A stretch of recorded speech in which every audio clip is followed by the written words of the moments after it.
정도 설명 갖고도 이게 마음에 와닿진 않아요. 제가 반출했어요. 최근에 들은 이야기인데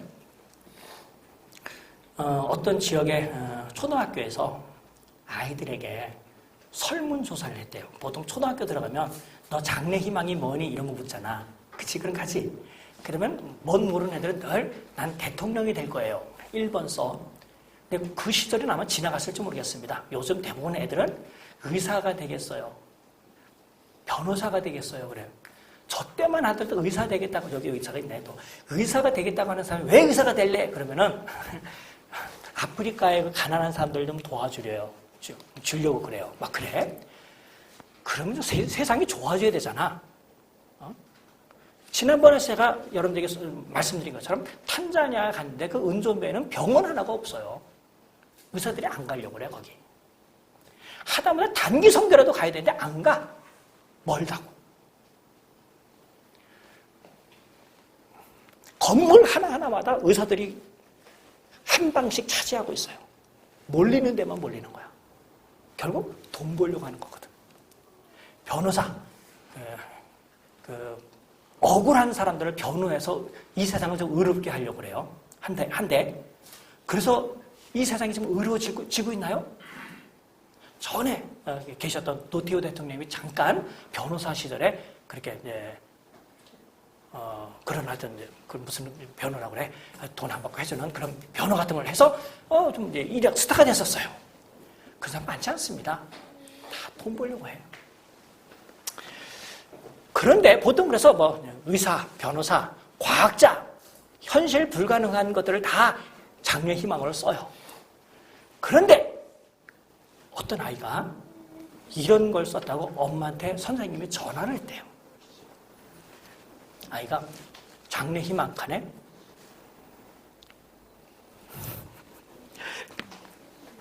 임대업이라고 써놨대요.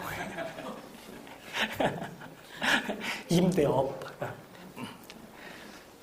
그래서 물어봤더니 지금 정말 외벌이 해서는 잘 살기 힘들고 맞벌이 해도 정말 바득바득 살고 그러는데 자기 친구 엄마를 보니까 그 부모 잘 만나고 건물 하나 물려받아가지고 세 줘가지고 골프 치러 다니고 이 세상을 정말 재밌게 인조하면서 사는 걸 보면서 나도 정말 부모 잘 만나고 빌딩 하나 얻어서 잘 관리하고 그랬다면 얼마나 좋았을까 하고 남편과 아내가 이렇게 주고받는 이야기를 애가 들은 거야. 빌딩을 받아갖고 관리하면 정말 좋겠구나 생각한 거예요. 그래서 자기의 장래 희망은 임대업이래.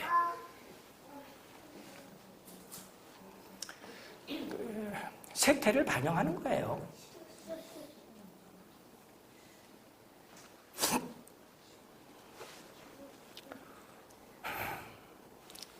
왜 전도서 저자가 임대업을 하는 사람이든지 아니면 금수저를 물고 태어난 사람이든지 팔짱 끼고 있는 사람을 어리석다고 했을까? 아마 이런 내용 때문일 겁니다. 잠언 6장 9절부터 11절에 보면 게으른 사람과 그 게으른 사람이 한 행동의 결과를 설명하면서 게으른 자여 네가 어느 때까지 누워있겠느냐, 네가 어느 때에 잠이 깨어 일어나겠느냐, 좀 더 자자 좀 더 졸자, 손을 모으고 좀 더 누워있자 하면 내 빈궁이 강도같이 오며 내 군핍이 군사같이 이르리라.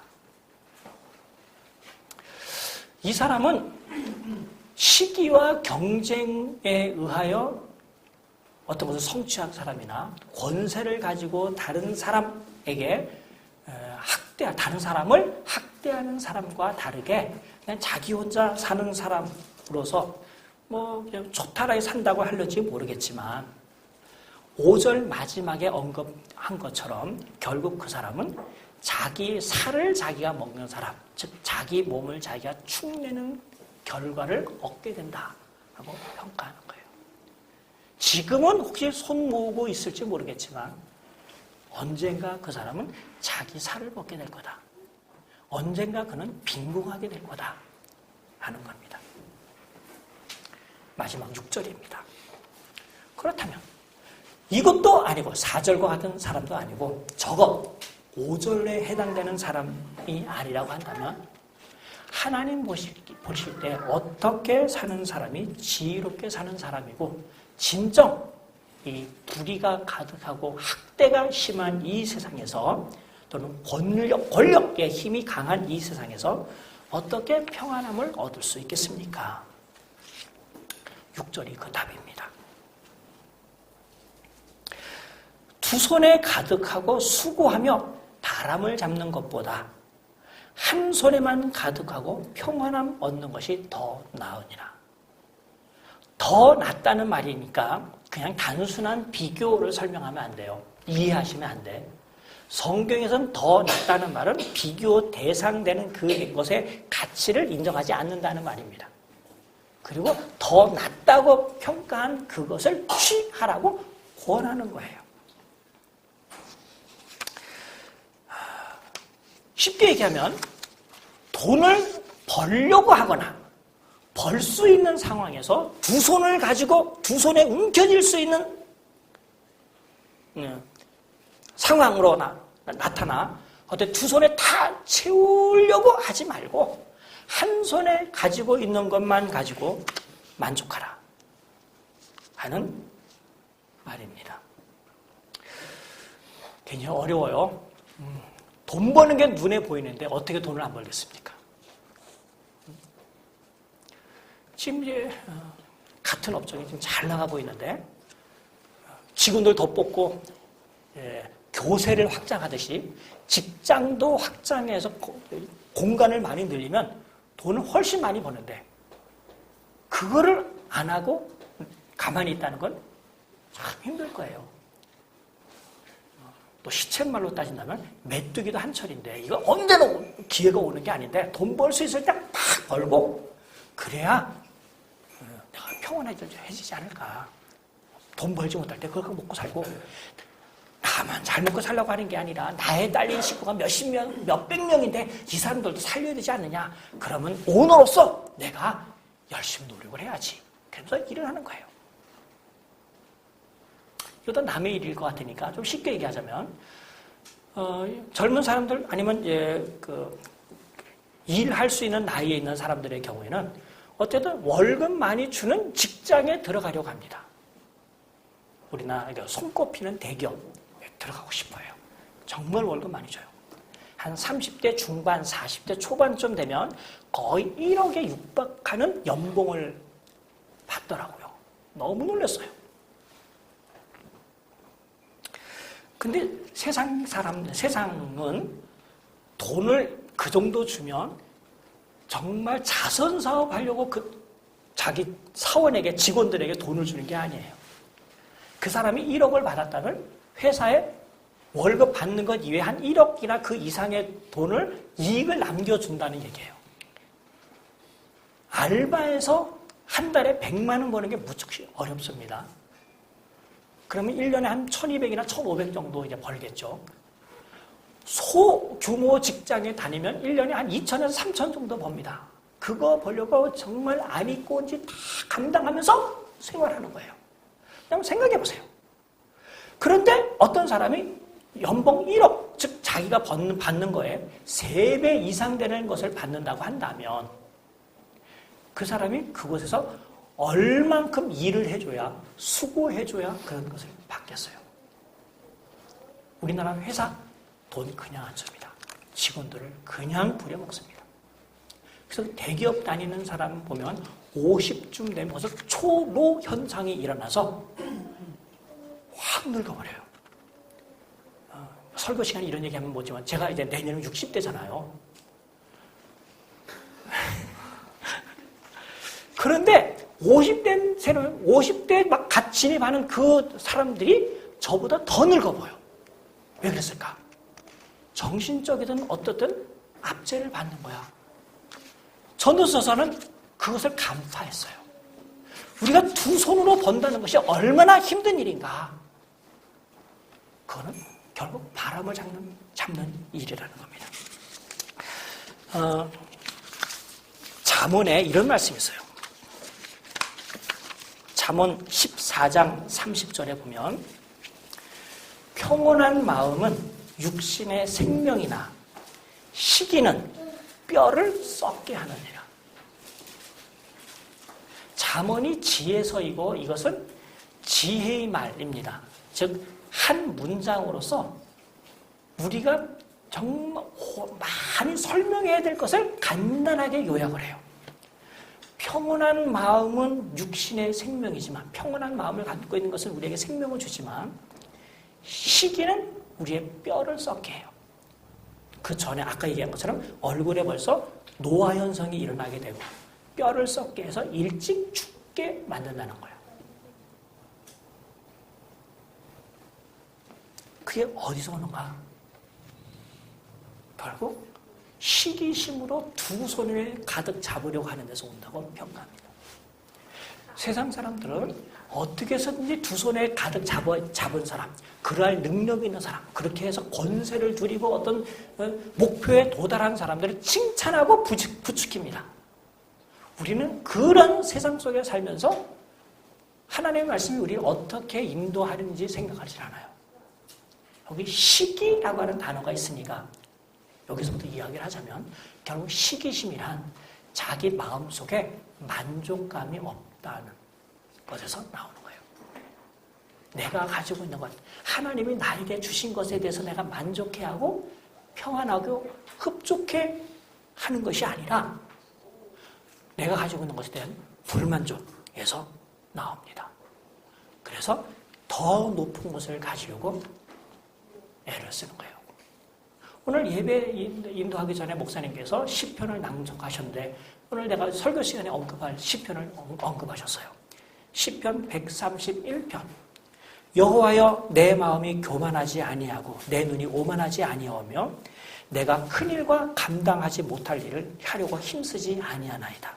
실로 내 영혼이 고요하고 평안하게 하기를 젖된 아이가 그의 어머니 품에 있음 같게 하였나니 내 영혼이 젖된 아이와 같도다.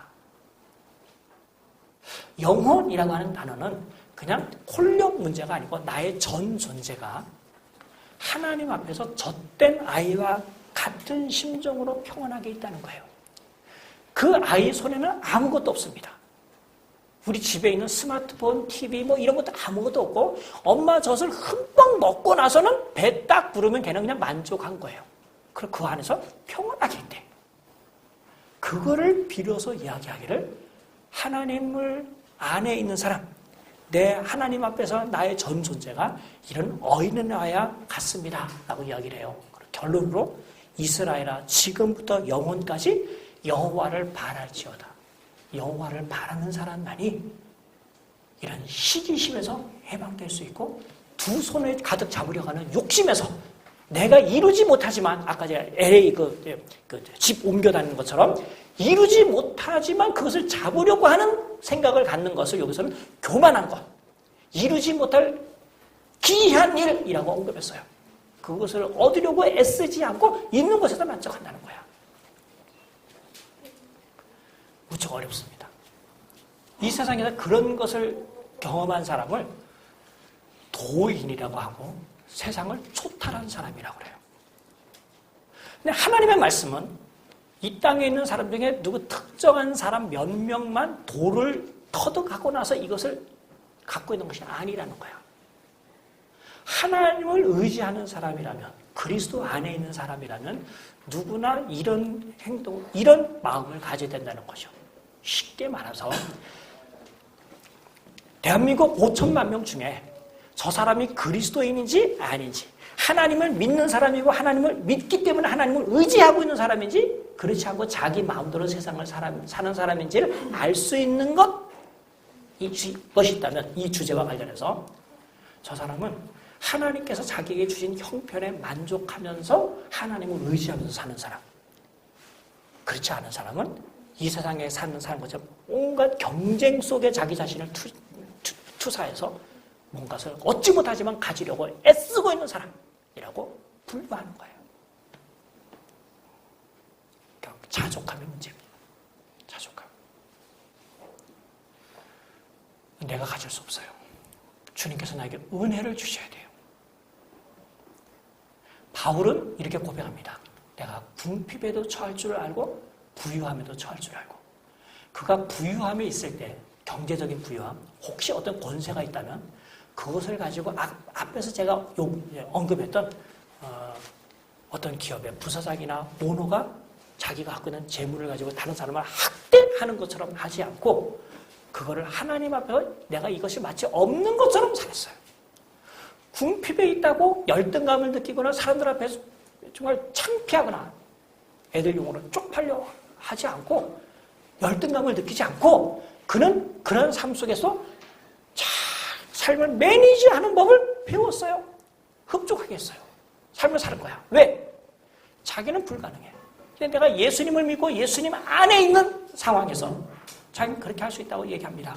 내게 능력 주시는 자 우리 주 예수 그리스도 안에서 내가 이 모든 것을 다 할 수 있고 처신할 수 있다고 고백하는 거예요. 그런 바울 사도가 디모데전서 6장 6절, 8절부터 10절에서 이렇게 이야기합니다. 디모데전서 6장입니다. 자족하는 마음이 있으면 경건은 큰 이익이 되느니라. 우리가 세상에 아무것도 가지고 온 것이 없음에 또한 아무것도 가지고 가지 못하리니 우리가 먹을 것과 입을 것이 있은즉 족한 줄로 알 것이니라. 이거 세상에서 이런 얘기하면 다 바보라 그래요. 근데 정말 우리가 이 땅에 먹을 것이 있는 것으로 만족하면 살 수 있을까? 난 그 사람의 믿음을 테스트할 수 있는 것이 있다고 한다면 이거라고 생각해요. 정말 하나님 앞에서 나의 만족함이라는 어거스틴이 얘기했던 나는 모든 피조물이 하나님 안에서 만족하기 전에는 절대로 안에 있기 전에는 하나님 품 안에 있기 전에는 절대로 안식이 없습니다. 입으로는 막 나불나불 되잖아요. 근데 실제 삶에서 우리가 그렇게 살고 있느냐는 거야. 근데 바울은 좀 더 구체적으로 언급합니다. 우리 세상에 가지고 온 것도 없어. 갈 것도 없어. 가져갈 것도 없어. 그렇다면 먹을 것과 입을 것이 있다고 한다면 족한 줄을 아는 거죠. 그리고 구체적으로 이렇게 설명했습니다. 9절에 부하려 하는 자들은 시험과 올무와 여러 가지 어리석고 해로운 욕심에 떨어지나니 곧 사람으로 파멸과 멸망에 빠지게 하는 것이라. 눈에 보이듯이 뻔해요. 10절 돈을 사랑함이 일만하게 뿌리가 되나니 이것을 탐내는 자들은 미혹을 받아 믿음에서 떠나 많은 근심으로서 자기를 찔렀도다. 아까 저는 이 설교를 저나 농사님을 겨냥해서 한다고 그랬어요. 전도서의 말씀이 경제적인 문제를 가지고 이야기를 했으니까 이제 제가 이런 본문을 하는데 우리 둘 다 이런 마음이 있거든요. 이 땅에 참 하나님께서 보내셨다면 다른 사람은 밖에 나가서 움직이면서 놀고 그러면서 재밌게 지내는데 우리는 방 안에 갇혀 지내거든요. 의자에 앉아서 한 3평, 4평 되는 공간에 앉아서 거기서 그냥 생활을 해요. 그러니까 몸은 몸대로 굳어요. 이따 식사하면서 얘기하겠지만 전 지금 뭐 글 쓰고 그러느라고 딱 이런 자세를 쌓고 여기에 지금 50점 비슷하게 걸렸어요. 팔에 힘을 주지를 못해요. 그것 때문에 제가 발에 물건이 떨어져서 이제 발이 다쳤는데 누구는 뭐 놀고 싶지 않겠어요.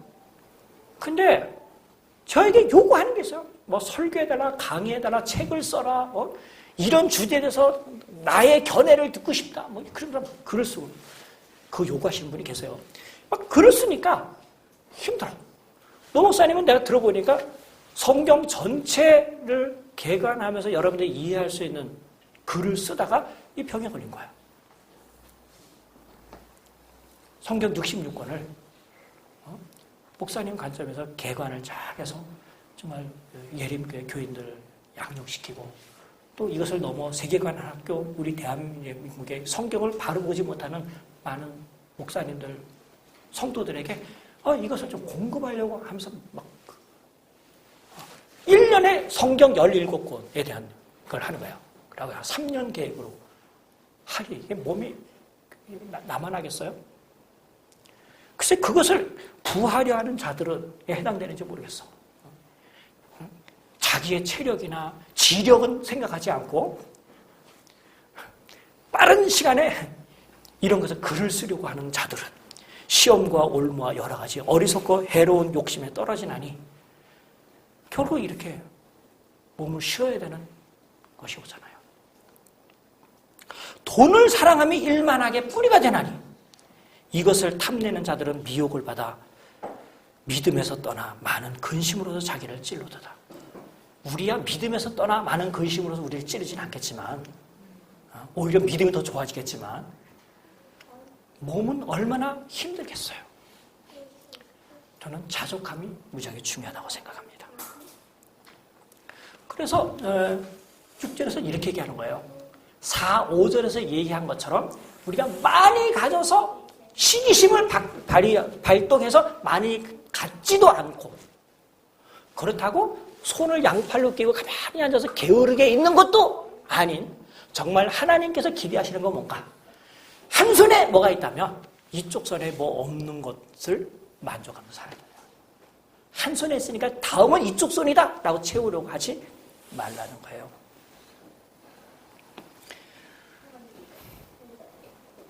전도서 저자는 이 모든 것이 어디서 나오느냐? 여호와를 경외하는 것에서 나온다고 봐요. 그건 오후 시간에 제가 강조할 겁니다. 여호와를 경외하는 게 그냥 추상적인 게 아니거나 정적인 문제가 아니에요. 의지적인 문제예요. 실제 우리의 삶 가운데 나타나야 돼요. 구체적으로 이 문제와 관련해서 하나님이 우리에게 주시고 나에게 주신 지력 정도로 만족해서 그 범위 안에서 어떤 일을 잘 감당하고 나의 신체가 연약하다는 걸 인정하면서 무리하지 않고 하는 것. 그것이 여호와를 경외하는 구체적인 행동입니다. 실생활에서 하나님의 백성임을 증명하는 방법은 의외로 간단하고 구체적입니다. 물론 세상적 세계관이 지배하는 세상에서 이런 삶을 산다는 것은 무척 어렵습니다. 왜? 세상은 우리가 평안하게 주님만을 섬기면서 살도록 내비두지 않고 여러 가지 방법으로 우리를 유혹하기도 하고 공격하기도 하고 바보라고 평가하는데 그것을 대부분의 사람들이 견디지 못하는 거예요. 그러다 보니까 무리한 욕심을 갖게 되고 시기하게 되고 아니면 아예 그냥 게을르게 생활하는 것이 있는데 주님은 그렇지 않습니다. 주님 안에서 평안함을 얻는 방법, 한 손에 있는 것으로 만족하고 두 손에 가득 채우려고 애쓰지 않는 데 있다고 생각합니다. 혹시 나중에라도 노 목사님이 그동안 여러분들 목회하면서 하셨던 성실함에 비해서 좀 노는 것처럼 좀 게으른 것처럼 보이더라도 여러분들 이해를 해주셔야 돼요. 일단 체력이 저렇게 가기 전에 자기 몸을 이제 조절을 하면은 괜찮은데 저렇게 딱 떨어지고 나면요. 그 다음에 원상태에 올리기가 쉽지 않아요. 그래서 저는 아주 꾀가 있어서 처음부터 내 몸을 살렸습니다. 구체적인 예를 들게요. 우리 한국교회에서 지금 예림교회가 아닌 한국교회에서 목사가 새벽기도 안 하는 건 견디지 못해요. 그렇죠? 저는 우리 목사님에게 딱 선언했어요. 저는 목사님, 저는 야행성입니다. 다른 건 내가 얼마든지 교회 봉사하겠는데 새벽기도만큼은 저한테 요구하지 마십시오. 그래서 저는 우리 교회에서 유일하게 새벽기도 안 나가는 목사예요. 잠을 교수인데 하루에 8시간씩 자요.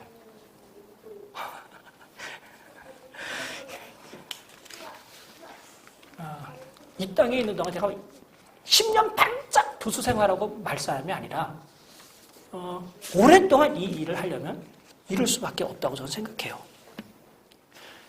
우리뿐만 아니라 여러분 모두가 나는 이 세상 살면서 정말 돈 벌기 위하여 성공하기 위하여 앞만 보고 달려왔는데 나중에 어느 순간 자기 딱 서서 뒤 돌아보면서 나는 그동안 헛살았어요. 지금까지 남을 위해서 우리 아이들을 위해서 살아왔는데 이제 나 자신을 위해서 투자하겠어요. 라고 그제야 불평한다면 여러분 인생은 헛산 겁니다. 전도서 저자 말마다 이는 바람을 잡은 것이고 헛된 일이다 라고 평가하는 거예요. 그런 세월 오기 전에 지금부터 여러분들이 페이스 조절을 정말 잘해야 돼요. 그 페이스 조절은 여호와를 경외하는 데서 옵니다. 여러분들이 하나님께서 여러분에게 주신 것에 만족하는 데서 와요. 믿음의 힘, 세상을 이길 수 있는 힘이 바로 이 믿음에서 온다는 걸 생각하시고 주님께서 이런 은혜를 우리 모두에게 주시기를 기도하고 제가 하나님께 간구합니다. 기도하시죠. 하나님 아버지, 하나님 나라의 시민이고 하나님의 귀한 백성들을 이 험악한 세상에 두신 데에는 하나님의 고귀한 뜻이 있는 줄 믿습니다.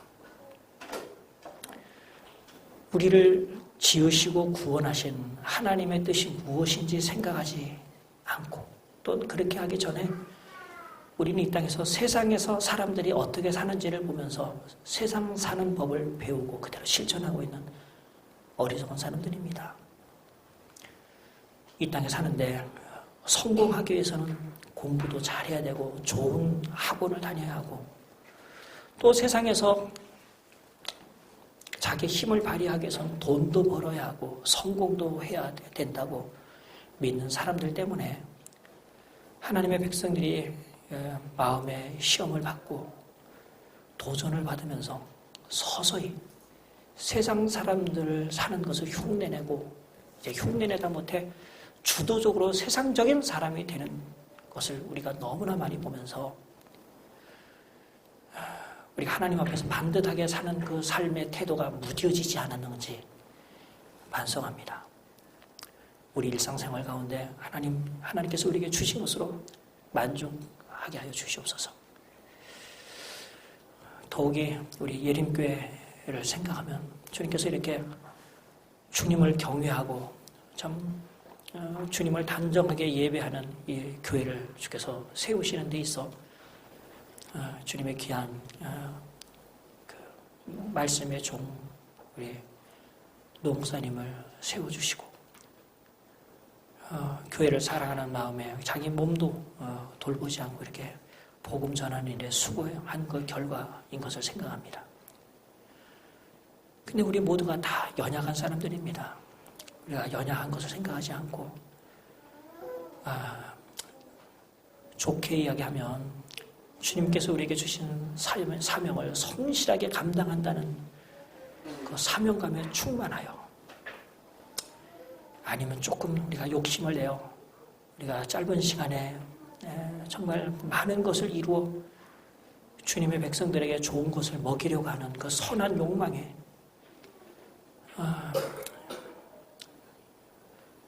그동안 사역을 자기 자신을 돌보지 않고 사역하느라 몸이 많이 약해졌습니다.